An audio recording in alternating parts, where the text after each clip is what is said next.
चलिए तो आज के क्लास की शुरुआत करते हैं। और मेरे प्यारे साथियों, आप सभी को नमस्कार। मैं पवन शर्मा आप सभी को अपने चैनल पे स्वागत करता हूं और हार्दिक अभिनंदन करता हूं। ज्यादा कुछ नहीं बोलेंगे, कहानी पे डायरेक्ट आते हैं। ठीक है सर, आवाज सबको अच्छा से सुनाई दे रहा है? कहानी का नाम है, जैसा कि हम देख पा रहे हैं सर, थंबनेल भी आप देख कर आए होंगे। और कहानी का नाम कुछ इस तरीके से है सर, लिखा गया है दी अर्थ। तो पहली बात, इसको दी पढ़ते हैं, द कुछ लोग बिहार में पढ़ते हैं, तो याद रखिएगा बाबू, इसको दी पढ़ा जाता है, क्योंकि यहाँ पे आया हुआ है वोवेल साउंड। ठीक है, आगे बढ़ते हैं। तो दी अर्थ एक शॉर्ट स्टोरी है, पहले ध्यान से सुनते चलिए। दी अर्थ एक शॉर्ट स्टोरी है और इसको लिखने का काम किए थे H.G. Bates. H.G. Bates English writer थे, इंग्लैंड में इनका जन्म हुआ था। इनका जन्म 1905 और 1974 तक मतलब दुनिया में सरवाइव करते रहे, जिंदा रहे। लिखा गया देखिएगा कि यह एक शॉर्ट स्टोरी है which has been written by and English का मतलब हुआ कि इस व्यक्ति का जन्म, जिसके बारे में हम बात कर रहे हैं, उस व्यक्ति का जन्म कहां पे हुआ होगा मेरे भाई? तो कहेगा इंग्लैंड में हुआ होगा। जिस व्यक्ति का जन्म इंग्लैंड में, वह इंग्लिश पोएट ही कहलाएगा। जिस व्यक्ति का जन्म अमेरिका में, वह अमेरिकन पोएट कहलाएगा। जिस व्यक्ति का जन्म जापान में होगा, वह जापानीज पोएट कहलाता है। याद रख लीजिएगा। वो क्या क्या याद रखना है? 4 चीज देखो। पहले इंडियन, इंडिया के जन्म तो इंडियन। दूसरा हो गया अमेरिका का जन्म तो अमेरिकन। जापान का जन्म तो जापानीज। अगर एक और राइटर है, इंग्लैंड का जन्म तो इंग्लिश। बस इतने कंट्री का पार्टिसिपेशन है आपको रेनबो पार्ट 2 में। 5वां कोई पार्टिसिपेशन बाकी कहीं के चर्चा नहीं है। तो सबसे पहले जानते हैं, दी अर्थ एक शॉर्ट स्टोरी है और इसको लिखने का काम किए थे H.G. बेट्स। H.G. बेट्स लिखने का काम किए थे और H.G. बेट्स अपने टाइम में कुछ दिन तक जर्नलिस्ट के रूप में भी कार्य किए थे। जर्नलिस्ट का मतलब होता है पत्रकार। पत्रकारिता इन्होंने किया था, अपने जिंदगी में पत्रकारिता भी इनकी ठीक ठाक चल रही थी। यह कहानी जो है मेरे भाई, बोर्ड पे देखेंगे, this story is about a simple minded boy. लिखा गया बेंजी। बेंजी इस कहानी का मेन कैरेक्टर है। भाई साहब रवि जी, इस कहानी का मेन कैरेक्टर कौन है? बेंजी है। यानी बेंजी के ही इर्द गिर्द सारा मामला होगा। बेंजी ही मेन कैरेक्टर। जैसे कोई मूवी वगैरह हम देखते हैं, तो मूवी देखते हैं तो वहां पे क्या होता है? मेन हीरो रहता है। 3 इडियट्स आपने देखा, मेन हीरो के आमिर खान और 2 गो कर चिलवा चपटिया रहता है, सब जिसको बाइक पे घुमाते रहता है, सब इधर उधर करते रहता है। कहीं जाता है तो साथे में लेके जाता है। लीड रोल में कौन है? तो बेंजी है। यहाँ पे बेंजी है। बेंजी लिखा गया कि सिंपल माइंडेड था। सिंपल माइंडेड का मतलब कि बकलोल था, दिमाग से पैदल था। ओकरा पास दिमाग उमाग नहीं था, दिमाग नहीं था, दिमाग से पैदल था। उसको करना क्या है क्या नहीं करना, उसको इसका भी जानकारी नहीं था। बड़का दिमाग से पैदल था, इसीलिए वर्ड यूज किया गया है सिंपल माइंडेड। सिंपल माइंडेड, साधारण। सिंपल माने साधारण, और दिमाग लिख दिया गया, मतलब ओकर दिमाग जो था सीधा साधा दिमाग का था, बड़ी का सीधा साधा था। देखिए कि लगता था कि बकलोल है। कोई कोई व्यक्ति होता है, चेहरा देखिएगा तो पता चलेगा, चेहरा से तो ऊपर से फिट पाट, अंदर से मोकामा घाट। ठीक है। कोई कोई होता है बाहर से एकदम बकलोल टाइप का, अंदर से बड़ी तेज होता है ना। लेकिन बेंजी जो है ऊपर से ही बकलोल, अंदर से भी बकलोल, मतलब कि दोनों तरफ से बकलोले था। दिमाग होकर कम काम करता था, ठीक ठाक था नहीं। आगे बढ़ते हैं तो इनके पिताजी का नाम बताया गया। पिताजी का नाम है जॉनसन। जॉनसन जो साहब थे एक फार्मर थे। फार्मर तो थे ही, साथ ही साथ एक लोकल प्रीचर थे। लोकल प्रीचर, प्रीचर मतलब होता है उपदेशक। जैसे देवकी नंदन ठाकुर का नाम सुने हैं? अच्छा, देवकी नंदन ठाकुर का नाम नहीं सुने? आसाराम बापू का नाम सुने हैं? इहो नहीं सुने, कोई दिक्कत नहीं। आगे बढ़ते हैं। उनका क्या नाम है जो बहुत ज्यादा फेमस है? अनिरुद्धाचार्य। अरे बागेश्वर बाबा का नाम सुने हैं? बागेश्वर बाबा की जय। बागेश्वर बाबा जो काम करते हैं, लोग को आके ज्ञान देते हैं, उन्हें सबको लोग को प्रीचर बोला जाता है। हिंदी में इसका मतलब होता है उपदेशक। क्या होता है सर? उपदेशक। उपदेशक थे, लोकल प्रीचर थे, मतलब कि अपने यहाँ के लोगों को प्रीच करते थे, उपदेश देते थे। बोलते थे भाइयों बहनों, इसमें जन्म हमारा हुआ है, हम बड़ी मुश्किल से मतलब कि पुरुष योनि में जन्म लिए हैं, और जिसको भगवान देना होगा तो भगवान देगा ही, हम मेहनत क्यों करें। तो मतलब ये प्रीचर थे, लेकिन अंधविश्वासी प्रीचर थे। भगवान पे कुछ ज्यादा ही विश्वास रखते थे। कहते थे कि भगवान जब हमको जन्म ही दे दिया, तो भगवान जब जन्म दिया है तो भगवान हम लोग को खाने पीने का भी व्यवस्था करके देगा, तो ज्यादा मेहनत करने का जरूरत नहीं है। जब भगवान आपको 12th में भेजिए दिया तो पास भी भगवान ही करा देगा, पवन सर थोड़े पास कराएंगे। तो चुपचाप घरे बैठ के सुतल रहिए चदरा तान के। तो इस टाइप के प्रीचर थे, अंधविश्वासी प्रीचर था, आंख बंद करके किसी पे विश्वास करते थे। आगे बढ़ते हैं तो कहानी का जो मुख्य पात्र है, जिसका नाम सर ने क्या बताया बाबू, बोलिएगा, बेंजी। इस कहानी में बेंजी के पिताजी हैं। बेंजी के पिताजी का क्या नाम है, तो आप बोलेंगे जॉनसन से। जॉनसन साहब क्या थे, तो कहेंगे सर एगो फार्मर थे। आगे बढ़ते हैं तो इस कहानी में बेंजी की मदर भी है, लेकिन बेंजी की मम्मी का कहीं भी नाम नहीं लिखा गया है। बेंजी जाकर एगो लड़की से चुपके से शादी कर लेता है और उस लड़की का नाम क्या है, फ्लोरेंस है। क्या नाम है लड़की का फ्लोरेंस। आ जाते हैं बेंजी पे, तो बेंजी तो आप जानते हैं दिमाग से पैदल तो था ही, यानी सिंपल माइंडेड था। पिताजी इसके हरकत से परेशान थे, लेकिन डॉक्टर का जब सलाह यह मानता है तो पिताजी इसको राय देते हैं कि फार्मिंग करो, और फार्मिंग किसका करो, तो हेंस का करो। हेंस माने क्या होता है, मुर्गी का फार्मिंग करना है। शादी हो गया है जॉनसन और जॉनसन की पत्नी का। शादी होने के बाद बहुत दिन तक पूरा प्रयास किया गया, लेकिन बेटा ओटा पैदा नहीं हो रहा था। और जब बेटा ओटा पैदा नहीं हो रहा था, बहुत दिन के बाद दोनों लोग को एक बेटा पैदा हुआ। वो शकल सूरत से बकलोल टाइप का था, दिमाग से पैदल था, दिमाग होकर कम काम करता था। डॉक्टर पहले दिन देखा तो there is something wrong in his mind, पहले ही दिन बोल दिया कि आपका बेटा का लूर लक्षण ठीक नहीं होगा, ये दिमाग से पैदल होगा। अब क्या होता है, पिताजी भी इस चीज से हो जाते हैं परेशान। धीरे धीरे बेटा बड़ा होने लगता है, और बड़ा जब होता है तो अनयूजुअल सा हरकत करने लगता है। जिस तरीके से दूसरे बच्चे का बिहेवियर होता है, उस बेटे का बिहेवियर बिल्कुल भी नहीं था। मतलब कि स्कूल से आने के बाद बच्चे जनरली अपना बस्ता इस तरफ फेंकते हैं, आप फेंकने के बाद कहाँ चल जाते हैं, अपने दोस्त के साथ खेलने के लिए। लेकिन बेंजी ऐसा काम नहीं करता था, चुपचाप घर में ऐसे बैठल रहता था, ना उसको किसी से मतलब था ना कुछ था। तो बेचारा चुपचाप, अकेलापन उसको पसंद था, अकेला में रहता था, अकेलापन उसको पसंद था। यही अकेलापन, यही लोनलीनेस जो था, उसके माता पिता को हमेशा परेशान करता था। मम्मी पापा सोचते थे कि बेटा तो था ही नहीं, मेरे भाई, बेटा तो था ही नहीं। और बेटा नहीं था, बेटा बहुत दिन के बाद पैदा भी हुआ, तो बेटा नालायक पैदा हो गया। इतनी बड़ी प्रॉपर्टी, बेटा कैसा पैदा हो गया, नालायक मतलब सिंपल माइंडेड। आगे बढ़ते हैं। पिताजी कहते हैं कि हमारे पास इतनी बड़ी प्रॉपर्टी है, इस प्रॉपर्टी का वारिस कौन होगा, इस प्रॉपर्टी को संभालेगा कौन, पता चल ही नहीं रहा था। बेंजी तो दिमाग से पैदल।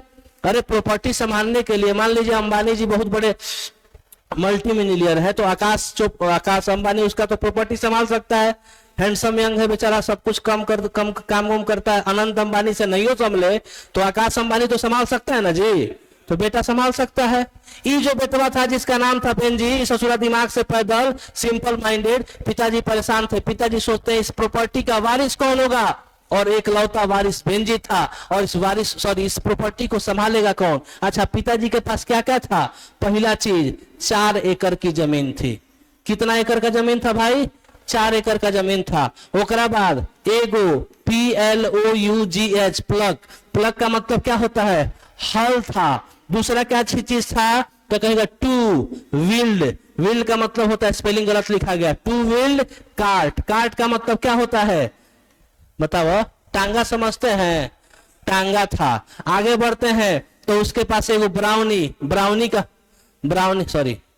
बोनी मेयर, अरे लिखा जा, हाँ, बोनी मेयर का मतलब होता है घोड़ी। आई हो गया बोनी मतलब दुबली पतली हड्डी वाला, एकदम धसल गाल था, पूरा हड्डी उसका दिखता था।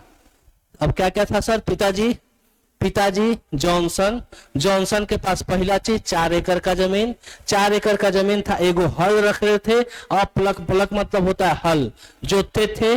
टू व्हील्ड कार्ट था, मतलब ये वो टांगा था 2 पहिया वाला। आगे बढ़ते तो बोनी मेयर, बोनी मेयर का मतलब दुबली पतली घोड़ी, मेयर का मतलब होता है घोड़ी, एकदम दुबली पतली थी, मतलब कि उस पर हम बैठ जाए तो धंस जाए, वो इतना दुबली पतली थी। और उसी से हल चलाते थे कौन? बेंजी के पिताजी। बेंजी के पिताजी का नाम क्या था? तो जॉनसन थे। जॉनसन साहब फार्मर के साथ साथ क्या थे? लोकल प्रीचर थे। इतना प्रॉपर्टी, 4 एकड़ की जमीन। मामला गड़बड़ है, दिमाग से पैदल। कहानी की शुरुआत होती है, बेंजी अब बड़ा होने लगा है, बड़ा होने लगा है, और एक छोटा सा घर दिखाया जा रहा है, और पूरा का पूरा 4 एकड़ का जमीन। यहां से देखिएगा तो आपका आंख जहां तक देख सकता है उतना दूर तक जमीन।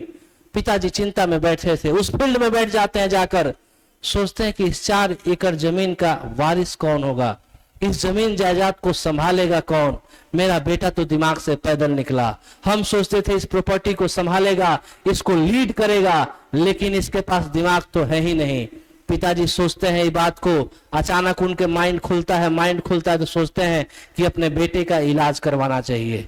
अपनी पत्नी को आकर बताते हैं, पत्नी बोलते हैं कि ठीक है चलिए चलते हैं किसी डॉक्टर के पास। तो डॉक्टर के पास जब ये लोग जाते हैं तो डॉक्टर सलाह देता है, देखिए आपके बेटे का मानसिक संतुलन, there is something wrong in his mind, दिमाग में कुछ गड़बड़ है, आपके बेटे का मानसिक संतुलन ठीक नहीं है। यदि आप चाहते हैं, if you want to improve the mental ability of your son, यदि आप चाहते हैं अपने बेटे का मानसिक संतुलन सुधर जाए तो आपको इसको बिजनेस में इन्वॉल्व कराइए, बिजनेस में इन्वॉल्व कराइए, या किसी काम में इन्वॉल्व करा दीजिए। जब ये काम में इन्वॉल्व हो जाएगा तो इन्हें होने का बात नहीं सोचेगा। लोग कहावत भी बोलता है, खाली दिमाग शैतान का घर। अकेले बैठेगा, गलत गलत काम करने का मन करेगा, गलत वीडियो देखने का मन करेगा, ये सब चीज होता है। ठीक है सर, ये सब जवानी है, जवानी में हो सकता है। ठीक है सर, तो बोलते हैं अब बेचारे कौन? जॉनसन साहब चलते हैं डॉक्टर के पास। डॉक्टर के पास जब जाते हैं तो डॉक्टर सलाह देता है अपने बेटे को बिजनेस में इन्वॉल्व कराइए। जब यह बिजनेस में इन्वॉल्व हो जाएगा तो आपके बेटे की मानसिक संतुलन सुधर जाएगी। सुधरने की बात आती है, ये डॉक्टर साहब जब इतना बात आप बताइए दिए, तब बताइए ना डॉक्टर साहब हम अपना बेटा के कौन सी दे कि हमारा बेटा सुधर जाए। तो डॉक्टर साहब सलाह देते हैं अपने बेटे को लाकर दे दीजिए हेंस। हेंस का मतलब क्या होता है? तो कहेगा मुर्गी होता है, मुर्गी लाके दे दीजिए। तो बोलते हैं मुर्गी से क्या करेगा, ये तो कुकड़ू करता है, एकरा से कुछ फायदा? बोलते हैं इससे फायदा है, अपना बेटा को दे दीजिए।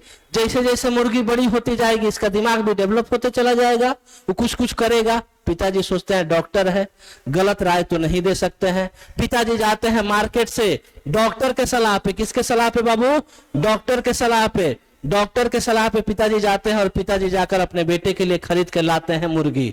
और मुर्गी शुरू में कितना लाते हैं? तो 10 से 12 मुर्गी लाते हैं। 10 से 12 अगर ऑप्शन में नहीं देगा तो ऑप्शन में क्या देगा बाबू? तो कहेगा डजन ऑप्शन देगा। डजन का मतलब क्या होता है? दर्जन भर, 1 दर्जन, लगभग 1 दर्जन मुर्गी खरीद के लाकर उसको देते हैं। और मुर्गी लाकर देते हैं, उसके बाद मुर्गी धीरे धीरे बड़ी होने लगती है। बेंजी स्कूल में भी पढ़ता था और स्कूल में पढ़ता था, धीरे धीरे मुर्गियां बड़े होने लगी, मुर्गी बड़ी होने लगी, स्कूल में पढ़ता ही था, अब बड़ी होने लगी। जब मुर्गी बड़ी हो जाती है तो मुर्गी देती है अंडा, अंडा देवे करेगी। मुर्गी जब अंडा देती है तो अंडा लेके पूरा उछलने लो, क्या कर रहा है? बेंजी पगलवा की तरह करता है, अंडा लेके मम्मी के पास लेकर जाता है। ए मम्मी ये कथी है? अरे बकलोल। मम्मी बोलती है तोरा ना पता है ये अंडा है, इसको मार्केट में बेचेंगे तो पैसा मिलेगा, पैसा। तो बोलता अच्छा। तो अब बेंजी का दिमाग खुलता है। अब जितना मुर्गी का अंडा होता था सारे अंडा को कलेक्ट करने लगा। अब बास्केट रख लेता। बास्केट का मतलब क्या होता है? टोकरी। टोकरी में कलेक्ट करता है, कलेक्ट करने के बाद लेके जाता है मार्केट में, मार्केट में बेचता है। अब सुनिए, दुनिया में केहू कितनो बकलोल हो, रुपया पैसा के मामले में कोई बकलोल नहीं हो सकता है, कभियो नहीं। वो बकलोल के देखिएगा जो भीख मांगता है वो क्या करता है? भीख जो मांगता है पैसे ना मांगता है, दिमाग नहीं होगा, कहीं बैठ जाएगा, नाला में घुस जाएगा, ओकरे में जाके कुड़किया मार के बैठ जाएगा, लेकिन पैसा मांगेगा जरूर, चूंकि जानता है वो कि पैसा से कुछ मिलता है। बाप बड़ा ना भैया, सबसे बड़ा रुपया। जानता है पैसे की कीमत क्या होती है। तब क्या करता है, बेंजी को जब अंडा बेचने से वो पैसा मिलता है तो पैसा लेके बड़ी खुश होता है, लाके मम्मी को देता है, मम्मी ये देखा पैसा। आप पैसा देता है। पैसा देने के बाद मम्मी क्या करती है, एगो घरवा में तह खाना बना हुआ था, जिसको आप क्या बोल सकते हैं सर हिंदी में, भोजपुरी में कौन सा वर्ड बोल सकते हैं? अलमीरा भी बोल सकते हैं, या नहीं तो और कुछ और वर्ड बताइए। हाँ, कोई अच्छा वर्ड बोलिए। नहीं, कबर्ड नहीं, चलिए अलमीरा ही मान लीजिए। हालांकि उसका बहुत अच्छा वर्ड होता है, हम अपने भोजपुरी में बिहार में बोलते हैं। मम्मी वहीं पे रख देती है, वहीं पे पैसा रखती है। मम्मी बोलती है, बेटा जानते हो जब तू 21 साल के हो जाएगा ना, 21 साल के, तो हम तुमको पैसा देंगे। ये जितना पैसा रख रहे हैं, पैसा रखते हैं, बैंक में जमा करा देंगे। अब बैंक में जमा करा के तुमको ये पैसा हम दोबारा से दे देंगे। बेंजी खुश होता है पूरा कि हमको पैसा मिलेगा। अब बेंजी बेचारा चुपचाप वही काम कर रहा है। शुरू में अंडा कुछ दिन इंतजार करता है, कुछ अंडा जब हो जाता है मार्केट में सेल करता है। मार्केट में सेल करता है तो एक बार चुपचाप घर में बैठा हुआ था, न्यूज़पेपर, स्कूल में पढ़ रहा था ना बेंजी, बताए थे पढ़ रहा था, घर में बैठा था तो उसको न्यूज़पेपर के बारे में, देखिए एम नहीं है, न्यूज़पेपर पढ़ता है। न्यूज़पेपर पढ़ता है तो उसको डिफरेंट स्पेसीज का मतलब क्या होता है? प्रजाति। बायो वाले लोग जानते होंगे। डिफरेंट स्पेसीज के बारे में पता चलता है कि मुर्गी का बहुत ज्यादा स्पेसीज आ गया है। वो कमे दिन में, हम जो मुर्गी खाते हैं, मुर्गी खरीद के जो खाते हैं, कितना दिन में तैयार होता है? 20 से 25 दिन में, इससे ज्यादा नहीं। तो उसको इंफॉर्मेशन मिलता है कि न्यूज़पेपर से कि मुर्गी डिफरेंट स्पेसीज के मार्केट में है, अवेलेबल है। इससे हम क्या कर सकते हैं, इससे हम मुर्गी का जो स्पेसीज है, उसका जो ब्रीड है, ब्रीड लाके अपने फार्मिंग को बढ़ा सकते हैं। पिताजी का जमीन था, ये था 4 एकड़, बेटा स्कूल में पढ़ ही रहा था, इस बात का इंफॉर्मेशन था बेंजी को। अब बेंजी क्या करता है, उस 4 एकड़ जमीन को, पूरा 4 एकड़ का जो जमीन था, पूरा 4 एकड़ का जमीन एक्वायर करता है। एक्वायर करने के बाद पूरा जमीन को अपना ले लेता है, अपने गिरफ्त में करता है। अपने गिरफ्त में करने के बाद उस जमीन पे मुर्गी का फार्मिंग डेवलप करता है। फार्मिंग बढ़ाते जाता है। एक तरफ मुर्गी अंडा देने वाली मुर्गी को रखता है, दूसरे तरफ चिकन वाली मुर्गी को रखता है, तीसरे तरफ कड़कनाथ टाइप के मुर्गा सबको रखता है। उसके बाद जो मुर्गी अंडा देने के लायक नहीं बचती है, उसको कहां लेकर आता है? चिकन वाले फॉर्म में ट्रांसफॉर्म कर देता है। उसका बुद्धि खुल जाता है कि अच्छा, एक मुर्गी से डबल फायदा, पैसा डबल। ठीक है, बेंजी का दिमाग काम करने लगा था। बिजनेस से देखिए उसका दिमाग डेवलप हो गया, अब दिमाग जब डेवलप हो गया बेंजी का, तो बेंजी पूरा जमीन पे एक्वायर करके सारा का सारा फार्मिंग में लगा देता है। धीरे धीरे उम्र बढ़ते जाता है बेंजी का। जब 14 साल का होता है बेंजी, 14 साल का, 14 ईयर का, तो लेफ्ट स्कूल, अपना स्कूल छोड़ देता है। पढ़ रहा था, 14 साल का जब उम्र होता है, स्कूल छोड़ देता है। बिजनेस में इन्वॉल्व होता है। तो फिल्म आप लोग देखते हैं, फिल्म में जब हीरो हीरोइन के बचपन का सीन दिखाया जाता है तो बीच में आता है, लिखता है 10 साल बाद। हीरो हीरोइन बड़ा हो जाता है, कॉलेज में मिलता है, कॉलेज में मिलकर दोनों एकदम रोमांस शुरू हो जाता है। तो कहानी में आइएगा 5 साल बाद। कितना साल बाद? 5 साल बाद। बेंजी का उम्र अब कितना साल हो जाएगा? 21 साल हो जाएगा। 14 साल में तो था ही ना जी, सुनिए ना, तो पहले दिमाग लगाइए। 14 साल का तो था, 15वां, 15, 16, 17, 18, 19, 20, 15, 16, तो 5 साल बाद का कहानी आता है। 5 साल बाद में 21वां साल में बढ़ेगा। तो 21वां साल में जब होता है सर, अरे भैया, तो 14 का मतलब क्या होता है? 14 साल का था तो स्कूल छोड़ा, 5 साल बाद ऐड करेंगे तो 15 में पहुंचा होगा, तो 5 साल में 20 साल का होता है। अब 20 साल का हुआ तो 21वां साल की कहानी आती है। अब बेंजी जब 21 साल का हो जाता है तो बेंजी की मम्मी उसको क्या बोली थी कि बेटा, ये पैसा हम रख रहे हैं, अब पैसा जब तुम 21 साल के हो जाओगे तो ये कौची करेंगे, पैसा को तुमको वापस कर देंगे पासबुक सहित। तो बेंजी जब 21 साल का होता है तो उसके पिताजी के बारे में सर बोले थे, क्या था, पिताजी प्रीचर हुआ करते थे, लोकल फार्मर भी थे, प्रीचर भी थे। तो अपने कभी भी याद रखिएगा जिंदगी में, जब आपको कुछ अचीवमेंट मिले ना, अगर किसी को इनवाइट कर रहे हैं और किसी को बुलाइए चाहे नहीं बुलाइए, पड़ोसी को जरूर बुलाइएगा। आपके अचीवमेंट को देख के क्या सोचेगा, जलेगा, जलन होगी, जले पर नमक छिड़किएगा नींबू के साथ, ठीक है ना। तो बेंजी के पिताजी सोचते हैं कि यार हमारा बेटा तो एकदम महान आदमी हो गया है, अब इतना बड़ा फैक्ट्री चला रहा है, मुर्गी फार्म चला रहा है। तो अब बेंजी के पिताजी क्या करते हैं कि जितना आस पड़ोस के लोग रहता है सबको बुलाया जाता है, इनविटेशन दी जाती है। और रात्रि का समय था, जैसा कि बेंजी के पिताजी क्या थे, लोकल प्रीचर। लोकल प्रीचर उपदेश देने वाला व्यक्ति तो बोलना जानता होगा। तो बोलता है कि A very good evening to all of you ladies and gentlemen. आज it's a very warm welcome to all of you. Today my बकलोलवा has been 21 years. बकलोलवा कितना साल का हो गया, 21 साल का हो गया है। Today my बकलोलवा has been 21 years old. आज हमारे बेटवा जिसको हम समझते थे नालायक निकलेगा, दिमाग से पैदल निकलेगा, आज इसकी उम्र 21 साल हो गई है। और आप देख रहे हैं कि अपने फील्ड में कितना बड़ा नाम रोशन करते जा रहा है। सब लोग जान रहा था 21 साल का उम्र। बेंजी जो था 21 साल की उम्र में, पिताजी उसको बुलाते हैं और बुलाकर बेंजी को 21 साल की उम्र में पासबुक देते हैं। पासबुक क्वेश्चन पूछा जाएगा कि पासबुक कितना साल पे मिला था, तो 21 साल की उम्र पे। लीगल रूप से अभी आप 18 साल के जब तक होंगे नहीं तब तक आपको वोट देने का अनुमति नहीं मिली। सरकार कितना चालाक है देखिएगा। सरकार चालाक क्या है कि सरकार आपको 21 साल पे मान लिया कि व्यक्ति समझदार है, 18 साल पे मान लिया कि व्यक्ति समझदार है, आपको वोट देने का अधिकार दे दिया कि आप 18 साल में वोट दे सकते हैं। आज जब व्यक्ति समझदार है तो 18 साल में ब्याह नहीं कर सकता है, 21 साल में ब्याह का नियम कानून बना के देते हैं आप लोग। क्या किया सरकार, यही ना किया है। 18 साल पे वोट दीजिए।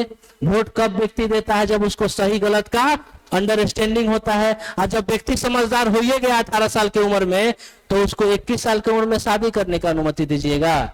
18 ही साल रहने देते ना, अजीब, जनता को मूर्ख बना दिया गया।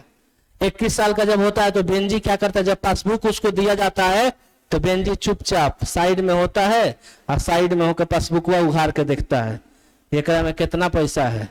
तो पासबुक जब देखता है तो पासबुक में याद रखिएगा बाबू कितना पैसा था। ये कहानी भारत के है कि इंग्लैंड के। तो इसमें कुछ पाउंड्स था। कितना पाउंड्स था बाबू, 230 पाउंड्स। कितना पाउंड्स था, 230 पाउंड्स। अब कितना इंडिया में होगा कैलकुलेट करके देखिएगा। 230 पाउंड्स था उसके पासबुक में, 230 पाउंड्स था बाबू पासबुक में। जब बेंजी देखता है पैसा, आई चोरी के रही, तो 230 पाउंड से चवनिया मुस्की छोड़ने लगता है।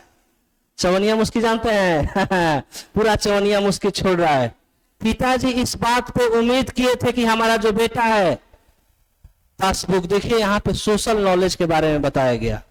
जब हम और आप कभी भी किसी के यहाँ जाते हैं तो लौटते वक्त सगुन के रूप में, हम आज भी अपने नानी के पास जाते हैं तो नानी से हम पैसा मांगते हैं जबरदस्ती, नानी पैसा देबू कि ना, 20 रुपया दो।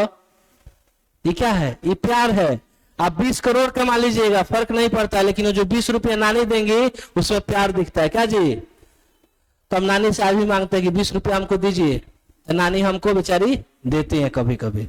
तो कभी आप किसी के यहाँ जाइएगा, अब तो मान लीजिए कि अब ई उम्र में कोई पैसा देगा तो हम क्या बोलेंगे, ले लेंगे, कह ना रहने दीजिए, फिर नजरवा घुमा के देखेंगे 500 तो नहीं ना है, होता है कि नहीं होता है। तब हम लोग, इसका कहने का सेंस यह है, इधर देखिए हनी बाबू छोड़ दीजिए 230 पाउंड। अब क्या होता है, सोशल नॉलेज बेंजी के पास नहीं था, सामाजिक ज्ञान नहीं था, दिमाग से तो बकलोल था ही। उसको जब पैसा दिया गया, पासबुक हैंड ओवर किया गया, उसकी रिस्पॉन्सिबिलिटी क्या बनती कि वो पैसा लेता, देखता, बोलता जी पिताजी क्या फर्क पड़ता है, ये पैसा आपका हो या मेरा हो कोई फर्क नहीं पड़ता है, आप रखिए या हम रखें क्या फर्क पड़ता है, आप ही रख लीजिए ना। उसको ऐसा बोलना चाहिए था। नहीं भी अगर बोला तो कम से कम इतना सिंपैथी जरूर दिखाना चाहिए था, पापा जी को थैंक यू बोलना चाहिए था। बेंजी के पास सोशल नॉलेज था ही नहीं, सामाजिक ज्ञान नहीं था, चुपचाप पासबुक के जेब में रखता है, और जेब में रखने के बाद पैसा को क्या करता है सर, चुपचाप लेके बढ़ जाता है। पिताजी के दिल पे चोट लगता है, दिल पे चलाई छुरिया। अब पिताजी को दिल पे चोट लगता है, पिताजी कहते हैं वाह देख रही थी, अपनी पत्नी को जाके बोलते हैं देख रही हो, इसी दिन के लिए हम इसको पास बोल के बड़ा किए थे, इसको इसी दिन के लिए हमने जन्माया था, हम सोचते थे कि हमारा बेटा सूरज बनेगा, चांद बनेगा। ससुरा सच में बकलोल है। हाँ, तब मम्मी कहती जाने दीजिए ना, अपना ही ना बेटा है, और जो कुछ भी करेगा अपने ही लिए करेगा, इकलौता तो है, काहे ला चिंता करते हैं। पिताजी कहते हैं बात तो तुम ठीक ही कह रही हो, चलो कोई दिक्कत नहीं।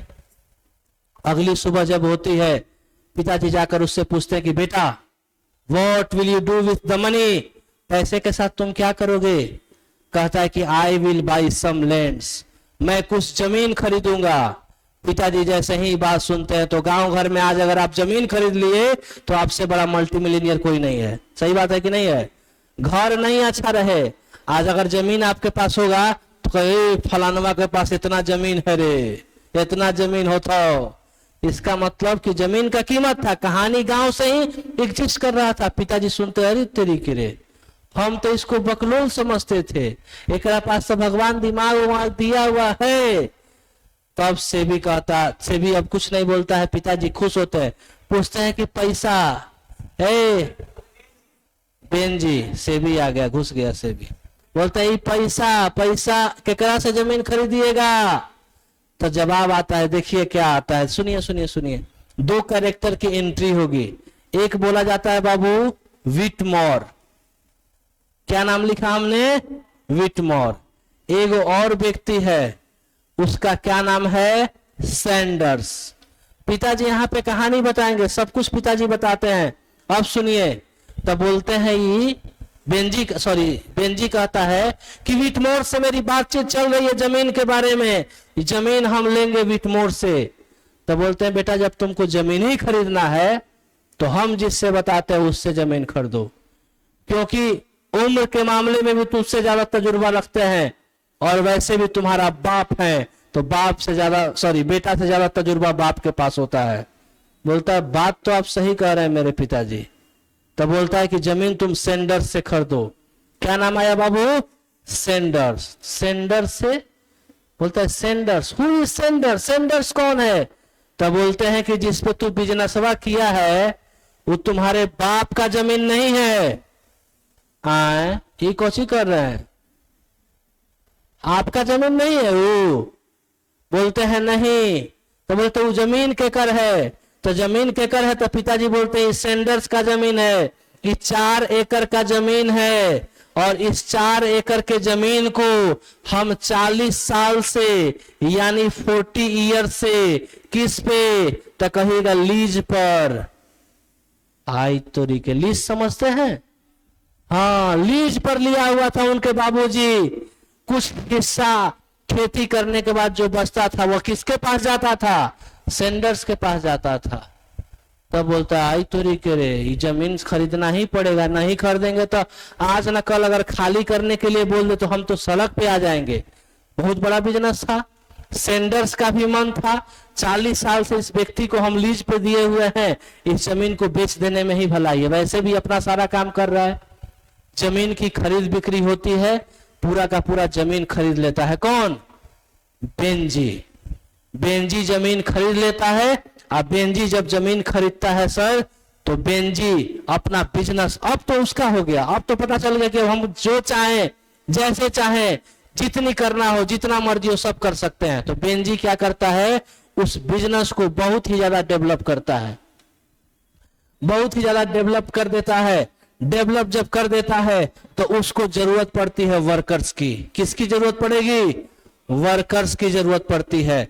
तो वह वर्कर्स चुनता है, कुछ मेल वर्कर चुनता है, उसी में कुछ फीमेल वर्कर भी चुनता है और फीमेल वर्कर के रूप में आती है उसके जिंदगी में। क्या नाम है उस लड़की का? फ्लोरेंस। कौन है?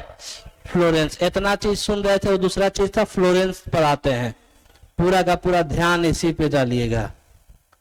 फ्लोरेंस जब उसके जिंदगी में आती है तो फ्लोरेंस जब उसके जिंदगी में आती है तो उसकी जिंदगी को बना के रख देती है, और जिंदगी में बना के रख देती है। तो बेंजी फ्लोरेंस के लिए थोड़ा सा ज्यादा पजेसिव था। पजेसिव मतलब समझ रहे हैं क्या होता है? हाँ, ज्यादा है, लव ऑफ लव कौन आ रहा है, उसके प्रति अफेक्शन था। दिमाग से पैदल, पगला तेरे प्यार में पगली हो गई मैं, जैसन पगला बेंजी और वैसन पगली ससुरी फ्लोरेंस। देखिए पता चल जाएगा आपको। आगे बढ़ते हैं सर। तो कहानी में कुछ इस तरीके से बताया गया। फ्लोरेंस जो है, सुनिए, फीमेल वर्कर के रूप में सब के सब मेले था, यह एगो फीमेल थी। ये रात में इसका छुट्टी होता था सबसे लास्ट में, और लास्ट में छुट्टी होता था तो बेंजी जाता था ऑफिस में, मैंने अपने फार्मिंग पे जाता था। तो कुछ कुछ बात होता था, कुछ कुछ गुटरगु होता था। नजदीकी बढ़ गया तो बेंजी सोचने लगता है किसी दिन सही समय देख के इसको प्रपोजे कर देंगे। हाँ, प्रपोजे कर देंगे। आप प्रपोज करने की बात आती है। जब उस दिन रात में घर पहुंचता है तो उसकी मम्मी बोलती कि बेटा तुम्हारा उम्र हो गया है, इतने बड़े फार्मिंग के तुम ऑनर हो, इतना पैसा रुपया कमा रहे हो, अब एक वीक में तुम 200 अंडा बेचने लगे हो। कितना अंडा? याद रखिएगा, 200। एक वीक में 200 तुम माल सेलिंग करने लगे हो। और तो और तुम्हारे पास एक फोर्ड वैन भी हो गया है। फोर्ड वैन समझ रहे हैं कि आगे सीटिंग होता है, पीछे मुर्गी वाला जो होता है, उस तरह का गाड़ी भी रख ले था। इतना रुपया पैसा होने के बाद बेटा शादी कर लो ना तू। और जब शादी करने की बात आती है तो बेंजी बोलता है कि आपको मेरे बारे में चिंता करने की जरूरत नहीं है, हम शादी कर लेंगे। तो बोलता है शादी? याद रखना हम तुम्हारी मम्मी हैं, तुम्हारे लिए दुल्हन हम ही खोजेंगे। तो बेंजी कहता है कि नहीं, हम अपने लिए दुल्हन खोज लिए। तो पूछते कौन है वो बकले लिए तो लिए? तो बताता है कि सुनिए, आप जानती हैं मम्मी, वहां पे जो वहां पे रहती है वहां पे। तो बोलते कहाँ पे? साफ साफ बोल ना रे। तो बोलते वहां पे हमारा फार्मिंग में। तो फ्लोरेंस ओकरा से शादी हम कतई तुम्हारा नहीं होने देंगे। जैसे ही बात बोलता है कौन? बेंजी। मम्मी गुस्से से फट जाती हैं, ब्रस्ट विथ एंगर। बोलते हैं खबरदार, उस चोटी का नाम लिया तुमने मेरे सामने, उस चोटी के भी साथ तुम्हारा विवाह हम कतई होने नहीं देंगे। बोलता आए, हम तो उसको मन ही मन सब कुछ अपना मान चुके हैं। हाँ, मतलब कि अब हम मन ही मन उसको जिएंगे तो उसके साथ, मरेंगे तो उसके साथ, शादी ब्याह तो अब हम उसके साथ करेंगे। तो मम्मी कहती है कि नहीं, एक कतई नहीं हो सकता। जानते हैं इसके पीछे की कहानी? सुनिए, बेंजी का रूप रंग के बारे में राइटर क्या लिखते हैं? फ्लोरेंस के बारे में। फ्लोरेंस के बारे में उसकी खूबसूरती की तारीफ करते हुए राइटर अच्छी बेट्स लिखते हैं, कहते हैं वो लड़की कम, हाथी ज्यादा थी। नीचे से तारीफ शुरू कर रहे हैं पोएट, लिखते वक्त वो शर्मा नहीं रहे हैं मेरे तरह। नीचे से उसकी तारीफ हो रही है, और नीचे से तारीफ हो रहा है तो सबसे पहले आ रहा है जंघा, यानी उसका थाई। उसका जो थाई था बड़े मोटा मोटा था, मतलब कि ऐसे पकड़ाने पे नहीं पकड़ा है। ठीक है सर, आगे बढ़ते हैं, आते हैं कमर पे। कमर नहीं था, वो कमरा था, पूरा का पूरा भरपूर था। और ऊपर बढ़िए, थोड़ा सा आइएगा मुंह पे, तो उसका जो ई था लीप। लीप का मतलब होता है होठ। राइटर कह रहे हैं कि जनरली लड़कियों का लिप्स होता है रोजी लिप्स, गुलाब की पंखुड़ियों की तरह, लेकिन जो उसका लिप्स था लूज लिप्स था, कुछ इस तरीके से था, मतलब कि लोल जो था, थुथुन जो था लटकल था। और ऊपर बढ़िए, जब ऊपर बढ़ते हैं तो उसकी आंख की तारीफ में पोइट कहते हैं राइटर कि ओकर जो आंखिया था वो ग्रे कलर का था, ग्रे कलर का था। एकरा मतलब वो लड़की कम आ चुड़ैल ज्यादा लगती थी। स्त्री 2 फिल्म देखे हैं? कैसे आदमिया सबके आंखवा हो जाता है ना? तो वो आदमी कम लगता है, भूत ज्यादा लगता है। हाँ, तो वैसे ही ओकर आंख था के कर फ्लोरेंस का, आ फ्लोरेंस का वैसा आंख था। तो मम्मी कहते वो चुड़ैल से शादी तोहार हम करावे देंगे, हो ही नहीं सकता है। बेचारा बेंजी पहुंचता है ऑफिस में अगले दिन बोलता है कि सही समय है, हम फ्लोरा को प्रपोज करेंगे, अब फ्लोरा को प्रपोज करके उसी से आज ब्याह कर लेते हैं, न तो मम्मी हमारी शादी नहीं होने देंगी। अब क्या करता है बेचारा, कौन, बेंजी। बस 5 मिनट में खत्म हो रहा है।